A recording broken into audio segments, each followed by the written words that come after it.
అందరికీ నమస్కారం అండి. జీత్ విజయాస్ ఛానల్కు స్వాగతం. నేను విజయ. మృకండుని జననము. ఉత్తమ లక్షణములు కల స్త్రీలను పెండ్లియాడితినని మృగశృంగుడు ఎక్కువగా ఆనందించెను. ఆ ముగ్గురు స్త్రీలతోనూ సంసారము చేయుచుండెను. ఈ విధంగా కొంతకాలము జరిగినది. సుశీల అను భార్య గర్భం ధరించి ఒక శుభలగ్నమున కుమారుని కన్నది. మృగశృంగుడు తనకన్నను తన కుమారుడు అన్ని విద్యలలోనూ గొప్ప ప్రవీణుడు కావలయును అని ఆశ కలవాడై జాతకర్మలు జరిపించి కుమారునికి మృకండు అని పేరు పెట్టారు. మృకండు దినదిన ప్రవర్ధమానుడై తల్లిదండ్రులయందు బంధుజనులయందు పెద్దలయందు భయభక్తులు కలిగి పెరుగుచున్నాడు. మృకండునకు 5 నిండినవి. మృగశృంగుడు మృకండునకు ఉపనయనం చేసి విద్యను అభ్యసించుటకై గురుకులమునకు పంపినాడు.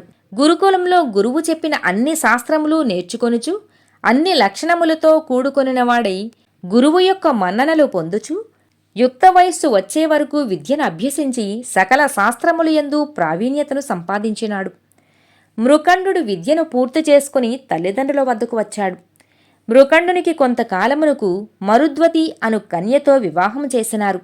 ఆనాటి నుండి మృకండు గృహస్థాశ్రమమును స్వీకరించాడు. మృగశృంగుని మిగిలిన 2 భార్యలకు కూడా పుత్రులు జన్మించినందున వారికి కూడా అన్ని విద్యలు నేర్పిరి. పెద్దవారైన తరువాత వివాహములు చేశారు. తన కుటుంబమంతయును మాఘమాసంలో స్నానములు జపములు దానధర్మములు మరింత నిష్ఠతో జరుపవలసినదిగా ప్రోత్సహించెడివాడు మృగశృంగుడు.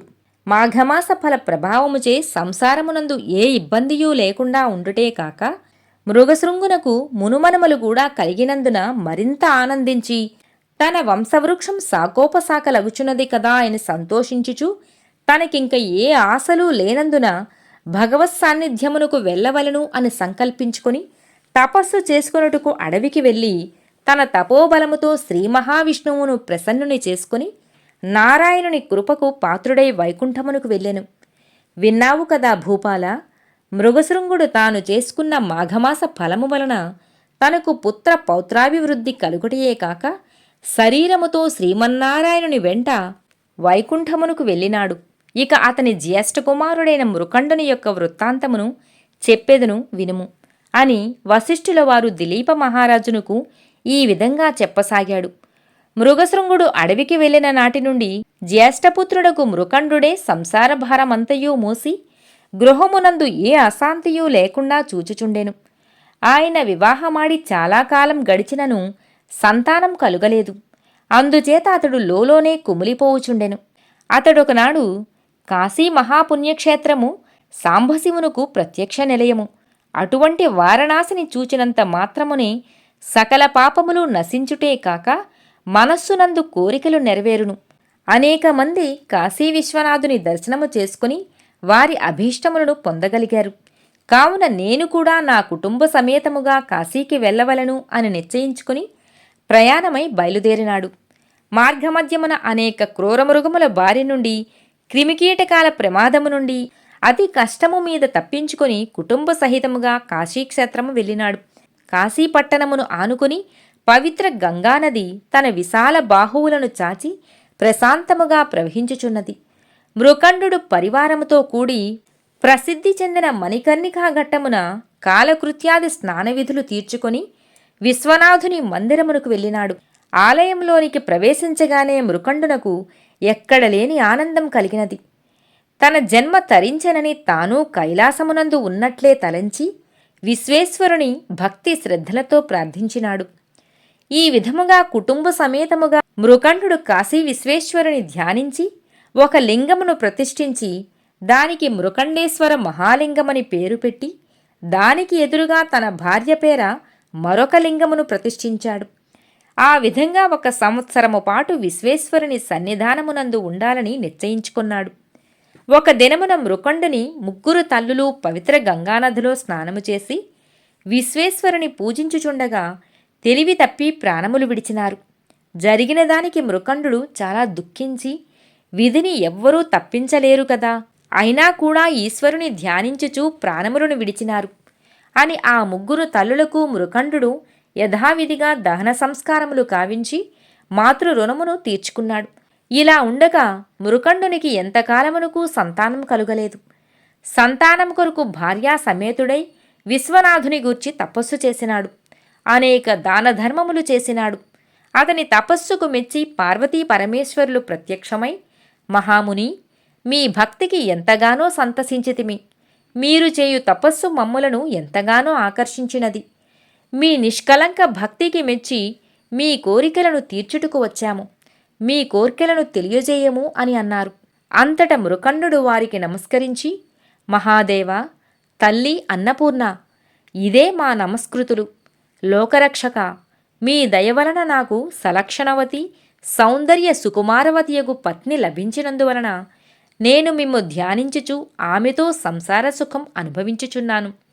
కాని ఎంతకాలమైనను మాకు సంతానం కలుగనందున కృంగి కుశించుచున్నాము.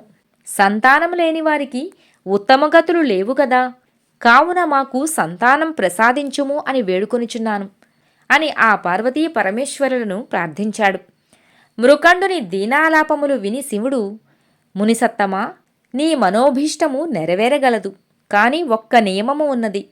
బ్రతికి ఉన్నంతవరకు వైధవ్యముతో ఉండు పుత్రిక కావలియునా, లేక అల్పాయుష్కుడగు పుత్రుడు కావలియునా అని ప్రశ్నించగా మృకండునకు ఆశ్చర్యము కలిగినది.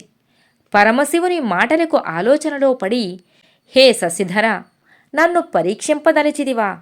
నాకు జ్ఞానోదయమైనది మొదలు నేటి వరకు మీ ధ్యానమునే చేయిచు సేవించుచున్న నాకు ఏమి చెప్పవలయునో తోచకున్నది. అయినను కలకాలము వైధవ్యంతో కృంగి కృశించే పుత్రిక కన్నా అల్పాయుష్కుడగు పుత్రరత్నమునే ప్రసాదింపుడు అని చెప్పాను. అటులనే అగుగాక అని త్రిశూలధారి వరమిచ్చి పార్వతీ సమేతంగా అంతర్ధానమయ్యాడు. పరమేశ్వరుని అనుగ్రహమున ఒక శుభముహూర్తమున పుత్రుని కనెను. మృకండునకు పుత్ర సంతానము కలిగినని అనేక మంది ఋషిసత్తములు బాలుని చూడటానికి వచ్చారు. వ్యాసమహర్షి కూడా వచ్చి ఆ బిడ్డకు జాతకర్మ చేసి మార్కండేయుడు అని నామకరణము చేశాడు. ఓ దిలీప మహారాజా, పరమపూజ్యుడు భాగవతోత్తముడగు మృకండు పరమేశ్వరుని మెప్పించి వారి దయకు పాత్రుడై మంచి పుత్రుని పొందాడు.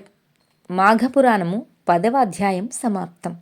మాఘపురాణం 11వ అధ్యాయము మార్కండేయుని వృత్తాంతము. వశిష్ఠుల వారు దిలీపునకు మృగశృంగుని వివాహం, మృకండుని జననం, కాశీ విశ్వనాథుని దర్శనం, విశ్వనాథుని వరము వలన మార్కండేయుణ్ణి పొందుట మొదలగు వృత్తాంతమంతయు వివరించి, మహారాజా, ఇక మార్కండేయుని గురించి వివరించెదను, శ్రద్ధగా ఆలకింపుము అని వశిష్ఠుల వారు ఈ విధంగా చెప్పసాగారు. మార్కండేయుని ఆయువు 16 సంవత్సరములు మాత్రమే. రోజులు గడుచుచున్న కొలది తల్లిదండ్రులకు దిగులు ఎక్కువగుచుండెను. 5 ఏళ్లు నిండగానే కుమారునికి ఉపనయనాది వైదిక కర్మలన్నీ పూర్తి చేసి 6వ ఏడు దాటగానే మార్కండేయుని చదివించుట ప్రారంభించిరి. అతడు తన తండ్రి వలనే కొద్ది కాలములోనే అన్ని శాస్త్రములు, వేదాంత పురాణ ఇతిహాసములు, స్మృతులు చదివి గుణవంతుడని ప్రశంసలను పొందాడు. కుమారా, నీవు పసితనమందే సకల శాస్త్రములు అభ్యసించి నీ బుద్ధి కుశలతచే అందరి మన్ననలను పొందుచున్నావు. అందులకు మేమెంతో ఆనందించుచున్నాము. అయినను గురువుల ఎడ, పెద్దల ఎడ, బ్రాహ్మణుల ఎడ మరింత భక్తిభావంతో మెలగవలయును. వారి ఆశీస్సులు నీకు మంగళకరమగును. కావున నీవు అట్లు చేసినచో నీ ఆయుర్దాయము వృద్ధియగును అని చెప్పిరి. ఆ విధంగా 15 సంవత్సరములు గడిచిపోయినవి. రోజురోజుకి తల్లిదండ్రుల ఆందోళన, భయం ఎక్కువగుచున్నవి. పరమశివుని వరప్రసాదుడగు ఆ మార్కండేయుని జన్మదినోత్సవము చేయవలనను తలచి మహారుషులందరికీ ఆహ్వానములు పంపించినారు. మునీశ్వరులు, గురువర్యులు మొదలగు వారందరూ మృకండుని ఆశ్రమానికి వచ్చారు. అందుకు మృకండు సంతోషముతో అతిథి సత్కారములు చేశాడు. మార్కండేయుడు వచ్చిన పెద్దలందరికీ నమస్కరించాడు. అట్లే వశిష్ఠునకు కూడా నమస్కరించగా అతడు మార్కండేయుని వారించాడు. అలా చేసినందులకు అందరూ ఆశ్చర్యపడి, మహానుభావా, మీరట్లు వారించుటకు కారణమేమి అని ప్రశ్నించగా అంత వశిష్ఠుల వారు, ఈ బాలుడు కొద్ది దినములలో మరణించగలడు. మీరందరూ ఈతనిని దీర్ఘాయుష్మంతుడవు కమ్ము అని దీవించితిరి కదా, అది ఎట్లు సాధ్యము అగును? ఈతని ఆయుర్దాయము 16 ఏండ్లే కదా. ఇప్పుడు 15వ జన్మదినోత్సవము జరుపుతున్నారు. పరమేశ్వరుడు ఇచ్చిన వరము ప్రకారము ఇతడు 1 సంవత్సరము మాత్రమే జీవించును అని చెప్పాడు. అంతవరకు మార్కండేయుని దీవించిన ఆ మునీశ్వరులందరూ చాలా విచారించి చిరంజీవివై వర్ధిల్లు అని దీవించినందున వారి వాక్కు అమంగళమగునని బాధపడి దీనికి వేరే మార్గము లేదా అని వశిష్ఠుల వారినే ప్రశ్నించారు. వశిష్ఠుడు కొంతసేపు ఆలోచించి, మునిసత్తములారా, మనమందరము ఈ మార్కండేయుని వెంటబెట్టుకుని బ్రహ్మదేవుని వద్దకు పోవుదము రండి అని పలికి తమ వెంట ఆ మార్కండేయుని కూడా తీసుకుని పోయిరి. మునీశ్వరుల ఆగమానికి బ్రహ్మ సంతోషపడి మునులందరితో పాటు మార్కండేయుడు కూడా బ్రహ్మకు నమస్కరించగా బ్రహ్మ చిరంజీవిగా జీవించునాయనా అని దీవించాడు. అప్పుడు వశిష్ఠ మహర్షి మార్కండేయుని జన్మవృత్తాంతమును బ్రహ్మకు వివరించినాడు. బ్రహ్మ కూడా జరిగిన పొరపాటుకు విచారం వ్యక్తం చేసి కొంతసేపు ఆగిన తరువాత భయపడకు అని మార్కండేయుని దగ్గరకు చేరతీసి పరమేశ్వరుడు ఈ బాలుని దీర్ఘాయుష్మంతునిగా చేయునుగాక అని తన మనస్సులో శివుణ్ణి ధ్యానించాడు. అంతట మునుల వంక చూచి, ఓ మునులారా, ఈతనికి ఏ ప్రమాదమూ జరగదు అని పలికి, వత్స మార్కండేయ, నీవు కాశీక్షేత్రమునకు పోయి సదా విశ్వనాథుని సేవించుచుండుము, నీకు ఏ ఆపదలు కలుగవు అని దీవించెను. మార్కండేయుడు తన గృహమునకు వచ్చి తల్లిదండ్రులకు నమస్కరించి కాశీ విశ్వనాథుని సేవించి వచ్చెదను. ఆజ్ఞ ఇమ్మని కోరగా మృకండు అతని భార్యయు కుమారుని యొక్క ఎడబాటునకు ఎంతో బాధపడి చివరకు మార్కండేయుని దీక్షను కాదనలేక కుమారుని విడిచిపెట్టి ఉండలేక అందరూ కాశీక్షేత్రమునకు బయలుదేరినారు. కుటుంబ సహితంగా కాశీకి పోయి మృకండు కాశీ విశ్వేశ్వరాలయ సమీపమునందు ఒక ఆశ్రమం నిర్మించుకొనిరి. మార్కండేయుడు కూడా ఎల్లప్పుడూ శివధ్యానపరుడై రాత్రి పగలు శివలింగము వద్దనే ఉండి దీక్షను కొనసాగించాడు. అదేవిధంగా 16వ ఏడు ప్రవేశించినది. మార్కండేయునకు మరణ సమయము సమీపించినది. యముడు తన భటులతో మార్కండేయుని ప్రాణములు తెమ్మని ఆజ్ఞాపించగా యమభటులు మార్కండేయుని ప్రాణములు తీసుకుని పోవుటకు శివసన్నిధిన ధ్యానము చేయుచున్న మార్కండేయుని వద్దకు వచ్చుచుండగా భటులు ఆ సమీపానికి రాలేక నిలువలేకపోయారు. కాలపాసము విసురుటకు చేతులు కూడా ఎత్తలేకపోయారు. మార్కండేయుని చుట్టూ మహా తేజస్సు ఆవరించి ఉన్నది. ఆ తేజస్సు యమభటులపై అగ్నికణముల వలె బాధించినది. ఆ బాధకు తాళలేక భటులు పరుగులు తీసి జరిగిన వృత్తాంతమును యమునికి వివరించినారు. యముడు ఆశ్చర్యపడి తానే స్వయముగా వచ్చి మార్కండేయునిపై కాలపాసము విసురుటకు ప్రయత్నించుచుండగా మార్కండేయుడు కన్నులు తెరిచి యముడు తన ప్రాణమును తీసుకొనుటకు సిద్ధముగా ఉన్నాడని తలచి మార్కండేయుడు భయపడి శివలింగమును కౌగులించుకుని ధ్యానించుచుండెను. కైలాసవాసుడుకు పార్వతీపతి తన భక్తుని ఆక్రందన వినిపించేసరికి మహారౌద్రాకారముతో శివలింగమును చీల్చుకుని వచ్చి త్రిశూలముతో యముని సంహరించి మార్కండేయుని రక్షించెను. యముడు చనిపోయినందున అష్టదిక్పాలకులు బ్రహ్మాది దేవతలు వచ్చి శివుని అనేక విధములు ప్రార్థించి అతని కోపమును చల్లార్చి, మహేష, యముడు తన కర్తవ్యమును నెరవేర్చినాడు. తమ వరప్రసాదుడుకు మార్కండేయునికి 16 ఏండ్లు మాత్రమే ఆయువును ఇచ్చితిరి కదా. అతని ఆయువు నిండినందునే యముడు ప్రాణములు తీయుటకు వచ్చాడు. ఆ విధంగా మార్కండేయుని చిరంజీవిగా చేసితిరి. అందులకు మేము ఎంతో ఆనందించుచున్నాము. కాని ధర్మపాలన నిమిత్తం యముడు లేకుండుట లోటు కదా. కావున యముణ్ణి కూడా బ్రతికించమని ఇంద్రుడు వేడుకొన్నాడు. అంత ఈశ్వరుడు యముణ్ణి కూడా బ్రతికించి, యమ, నీవు నా భక్తుల వద్దకు రావలదు సుమా అని పలికి అంతర్ధానమయ్యాడు.